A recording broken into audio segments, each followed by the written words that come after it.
क्या आपकी उम्र 40 साल है और आपके घुटनों से कट कट की आवाज़ आती है? आप सीढ़ियाँ चढ़ते हैं तो घुटने के आगे वाले हिस्से में दर्द होता है, या फिर आप कुर्सी वगैरह पे काफ़ी देर तक बैठते हैं तो आपके घुटने के आगे वाले हिस्से में दर्द होने लगता है। यदि ऐसा है तो हो सकता है कि आपको कॉन्ड्रोमलेशिया पटेला।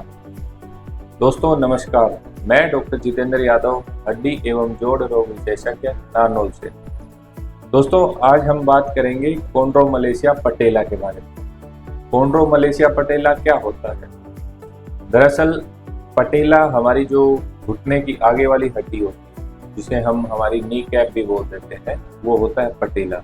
और कॉन्ड्रोमलेशिया का मतलब होता है, कॉन्ड्रो मतलब हमारा कार्टिलेज, उस पटेला के पीछे का कार्टिलेज, और मलेशिया मतलब उसका कमजोर होता है।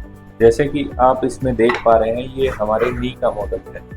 तो ये जो हमारी बोन है, इसको हम पटेला बोलते हैं। ये नी कैप की तरह काम करती है, और इसका जो पीछे का हिस्सा होता है ये कार्टिलेज होता है, जो कि स्मूथ मूवमेंट के लिए हमको जरूरी होता है। तो ये अगर कार्टिलेज हमारा नरम पड़ने लग जाए या कमजोर होने लगे या इसके कुछ फाइबर्स उखड़ने लग जाए तो ये कॉन्ड्रोमलेशिया पटेला कहने लगेगा।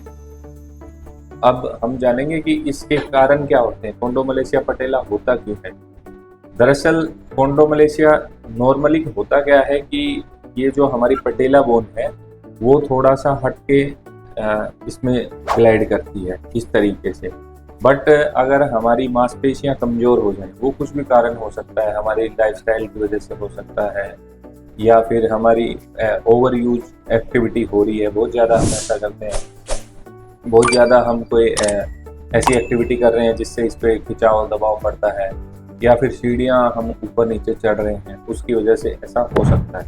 जैसे कि देखेंगे कि नॉर्मली इस तरीके से ये मूवमेंट होता है, बट अगर ये हमारी मांसपेशियाँ, जो कि खास तौर पे वीएमओ एक हमारी मांसपेशी होती है, वैसे तो ओवरऑल क्वाड्रिसेप्स जो हमारी मसल्स हैं उसका ही स्ट्रॉन्ग होना चाहिए, बट स्पेशली इसमें वीएमओ जो वास्टुस मीडियालिस ओब्लिगो जो अंदर की साइड से आके यहाँ अटैच होती है, उसका मजबूत होना बहुत ज़रूरी होता है। अगर ये जब मजबूत नहीं होती है तो होता क्या है कि ये हमारा जो पटेला बोन है ये इससे रगड़ खा के चलना शुरू कर देता है और ये कट कट की आवाज़ आ जाती है। तो जो इस उम्र में, खास तौर पे 40 की उम्र में कट कट की आवाज़ आती है, वो नॉर्मली तो 80% तो नॉर्मल होती है, कोई ऐसे कोई ज़रूरी नहीं है कि किसी को कोई बीमारी हो, बट अराउंड 15 to 20% चांस हो सकते हैं कि आपको कॉन्ड्रोमलेशिया पटेला हो रहा हो, जिसमें कि जैसे मैंने आपको बताया कि इसका कारण कि हमारी मांसपेशियों की कमजोरी हो सकता है। इसके अलावा और क्या कारण हो सकते हैं?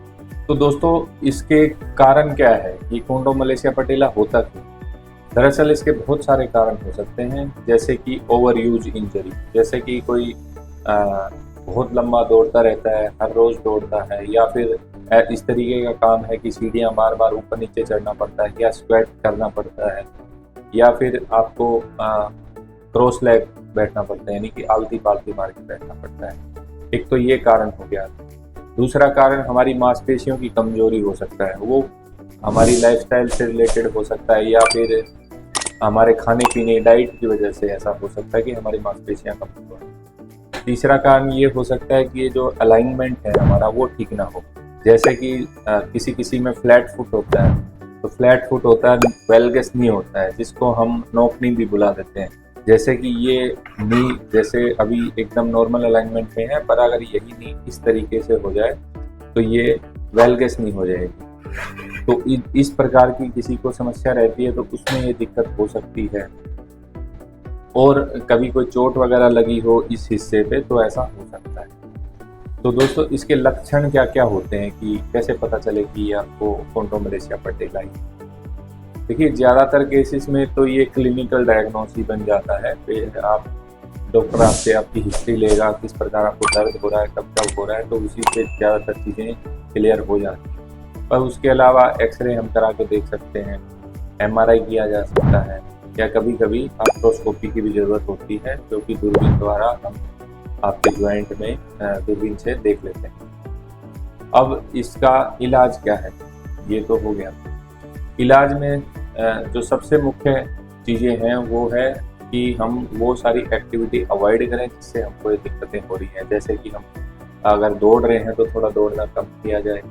सीढ़ियाँ बहुत ज़्यादा ऊपर नीचे होते हैं तो या तो लिफ्ट का इस्तेमाल करें या थोड़ा सा कम कर दें किसी तरीके से, और स्क्वैटिंग और ये वाली चीज़ें अवॉइड करें। साथ ही साथ जो सबसे ज़्यादा ज़रूरी चीज़ है वो है हमारी exercise. Physiotherapy is the most important. सबसे ज़्यादा ज़रूरी हमारे यहाँ पे फिजियोथेरेपी रहेगी, जिससे क्या होगा कि हम इन मांसपेशियों को मजबूत करेंगे, तो ये हमारा जो पटेला बोन है थोड़ा उठ के चलेगी और इस तरीके से आवाज़ आनी भी बंद हो जाएगी और इसका जो कार्टिलेज घिस रहा था जिसकी वजह से इस पे फ्रिक्शन की वजह से डैमेज हो रहा था वो भी ठीक हो जाएगा, ठीक होने लगता है। और साथ में कुछ अगर पेन ज़्यादा रहता है तो हम दवाइयाँ ले सकते हैं, जैसे एनसेड्स वगैरह, कुछ कार्टिलेज वगैरह रीजनरेशन की मेडिसिन होती है वो ली जा सकती हैं। उसके अलावा फिर भी अगर आपको ज़्यादा दिक्कत रहती है तो पीआरपी थेरेपी हम दे सकते हैं। जॉइंट्स में हम अपना ही ब्लड निकाल लेते हैं इसमें और उसको सेंट्रीफ्यूज करके, जो कि प्लेटलेट रिच प्लाज्मा होता है, उसको निकाल लिया जाता है और उससे भी एडवांस अगर जाएँ तो उससे ग्रोथ फैक्टर को बाहर ही एक्टिवेट करके हम जॉइंट के अंदर लगा देते हैं। और अगर इसके बाद भी अगर किसी को आराम नहीं आता है तो कुछ कुछ केसेस में सर्जरी की जाती है। बट 80 to 90% पेशेंट्स में हम खाली एक्सरसाइज और जो मॉडिफिकेशन है हमारे लाइफस्टाइल उसी से ही आराम आ जाता है। यदि आप इसके बारे में कुछ और जानना चाहते हैं तो आप कमेंट बॉक्स में भेज सकते हैं, अपना जवाब आपको अवश्य देंगे। Thank you.